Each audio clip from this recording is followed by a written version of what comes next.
Tell us a little bit more about what The Leader in Me is all about. Well, first of all, a little history on Steven Covey.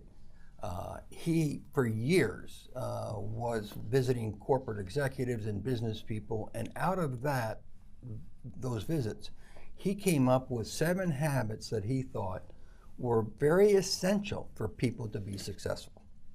And there, he wrote the book, 7 Habits of Highly Effective Individuals. Now, as you said, that book has probably been 25 million copies of it has been sold. Mm. And that my experience at Merrill Lynch years ago, we were trained on those 7 habits. And I know it's a huge business for Franklin Covey to train corporate executives on those habits. Great. Glenn, why don't you tell us a little bit about those habits? What are those habits? Putting you on the spot here because there's 7 of them. Sure. The Leader in Me is an adaptation of the 7 habits, but for elementary school, principally elementary school kids. And the first 3 of the habits are focused on independence. These are the habits that help us teach personal responsibility, personal accountability. Be proactive is the first one. Begin with the end in mind is the second one. And put first things first. They help individuals develop these personal habits that allow them to succeed at the individual level. The second series of habits is interdependence, helping individuals become more involved in working with others to their mutual benefit. Think win-win is the 4th habit, the first of the interdependence. Synergize is another one. Seek to understand before to be understood. In other words, you want to listen to other people, understand where they're coming from. And that helps individuals gain those skills that are so important in learning how to adapt to different environments and be successful. And the last one is enrichment, personal renewal.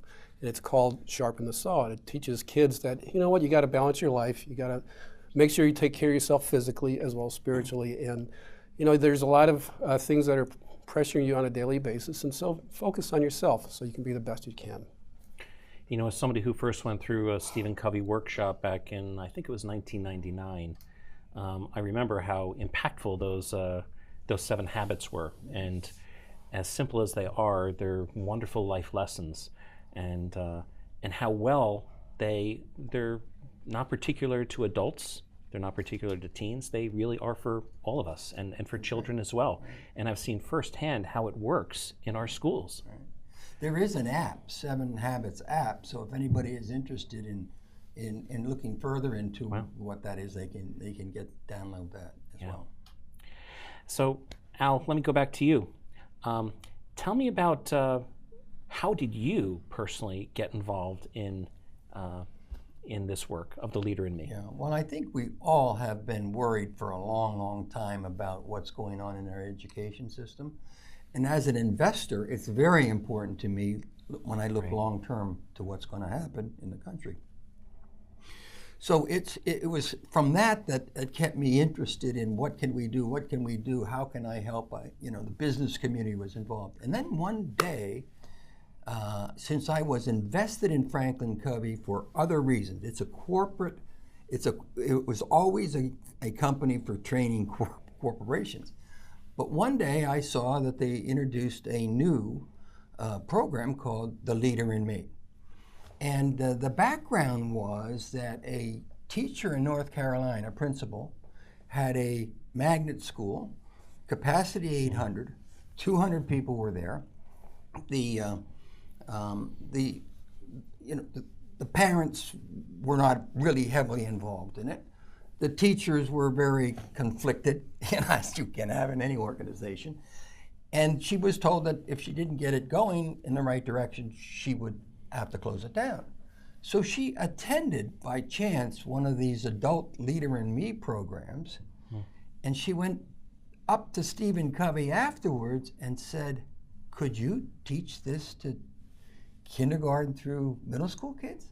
He said, "I don't know, give it a try." And she went back and took those habits and built a culture in her school built around those habits. Later on, Steven Covey was invited back, and she said, "You have a moral obligation to take this and package it and spread it throughout out of schools." And so Sean Covey, his Steven's son, was put in charge of that, And that's what started the leader in me.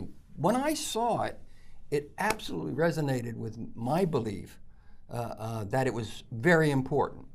Now, all my life I've analyzed companies, and I go to see companies, and the ones that aren't doing well, you generally do not find that they have a culture that everybody understands, everybody executes on, and so forth. So to me, a light went off in my head. I said, this is the culture. We've got to get this culture into schools, because that will be what really changes education.